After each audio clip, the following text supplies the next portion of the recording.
Praise the lord. నిజమైన స్వరం. October 23, 2025 Holi prayer home సంఘం వారి అనుదిన వాగ్దాన పరిచర్య.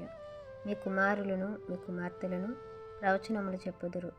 యావేలు గ్రంథము 2వ అధ్యాయము 28వ వచనము. ప్రేమ దేవుని వార్లారా, ఈ యొక్క మాటను మనం చూసుకున్నట్లయితే ఇదే మాట అపోస్తుల కార్యాలు 2వ అధ్యాయము 16వ వచనం నుండి 21వ వచనం వరకు మనకు కనబడుతుంది. యావేలు ప్రవక్త ద్వారా చెప్పబడిన సంగతి ఇదే. ఏమనగా, అంత్య దినములందు మనుషులందరి మీద నా ఆత్మను కుమ్మరించెదను. మీ కుమారులు కుమార్తెలు ప్రవచించెదరు. యవ్వనులకు దర్శనములు కలుగు, నివృద్ధులు కలలు కంటారు. ఆ దినములలో నా ఆత్మను మనుషులందరి మీద కూడా కుమ్మరిస్తానని దేవుడు ఈ మాటలు మనకి జ్ఞాపకం చేస్తున్నారు. అదే యెహెజ్కేలు గ్రంథం మనం చూసుకున్నట్లయితే 36వ అధ్యాయము 27 నుంచి 28 వచనాలు మనం చూస్తే, నా ఆత్మను మీ అందుంచి నా కట్టడాలను అనుసరించచ్చు వానిగాను నా విధులను గైకొని వారుగాను మిమ్మల్ని చేసేదను. నేను మీ పితరులకు ఇచ్చిన దేశంలో మీరు నివసించెదరు. మీరు నా జనులై ఉందురు. నేను మీ దేవుడినే ఉందును. ప్రేమ దేవుని వల్ల ఈ మాటను బట్టి దేవుని యొక్క ఆత్మ మన పితరుల కాలం నుండి ఇంతవరకు పనిచేస్తుందని మనకు అర్థమవుతుంది.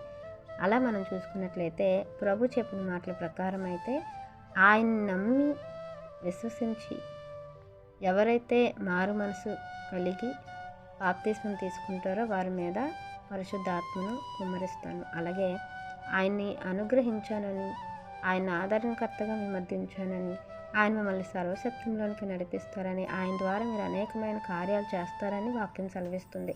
ఈరోజు అదే స్థితిలో మనం ఉన్నామా అనేది మనము గమనించుకోవాలి. ఎందుకంటే నా ఆత్మ లేనివాడు నావాడు కాదు అని వాక్యం సెలవిస్తుంది. దేవుడు మాట్లాడుతున్నారు. అలాంటప్పుడు ఆయన ఆత్మ కలిగి సర్వసత్యంలో నడిపింపబడుతున్నామా? దేవుడు మన కోసం సిద్ధపరిచిన కార్యాలు మనం చేస్తున్నామా? దేవుని పనిలో మనం ఉన్నామా లేదా అనేది మనల్ని మనం ప్రశ్నించుకోవాలి. ఈ అంత్య దినాల్లో మనం ఎలా పనిచేస్తున్నాం? దేని ద్వారా నడిపింపబడుతున్నాం? ప్రభు ఆత్మ మనలోనికి రావాలి అంటే ఆయన ఆత్మ నడిపింపు మనం కలిగి ఉండాలి. ఆయన సహాయము, ఆయన ఆదరణ మనం పొందుకోవాలంటే మనం ముందుగా మన రక్షణ అనేది మారు మనసుకు తగినదై ఉండాలి. మనలో మారు మనసు లేకుండా ఇంకా పాత జీవితంలో జీవిస్తూ ఇంక ఈ లోక ఆచారాలను, ఈ లోక సాంప్రదాయాలను, ఈ లోకపు అలవాట్లను ఇంకా మనం మానుకోకపోతే మనం మారు మనసు పొందినట్టు కాదు. పరిశుద్ధాత్ముడు మనలోనికి రాడు.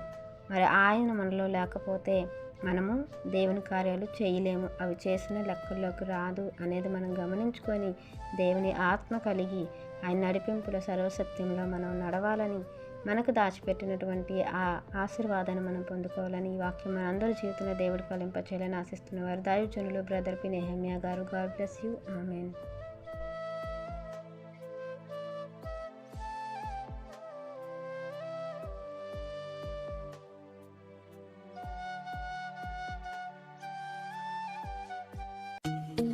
Hi friends, Holi prayer home Gajuwaka సంగమ వారు మాట్లాడిన విలువైన దేవుని సందేశములను మీరు వినటానికి మా యొక్క యూట్యూబ్ ఛానల్ హోలీ ప్రేయర్ హోమ్ను సబ్స్క్రైబ్ చేసుకొని పక్కనున్న బెల్ ఐకాన్ క్లిక్ చేయగలరు.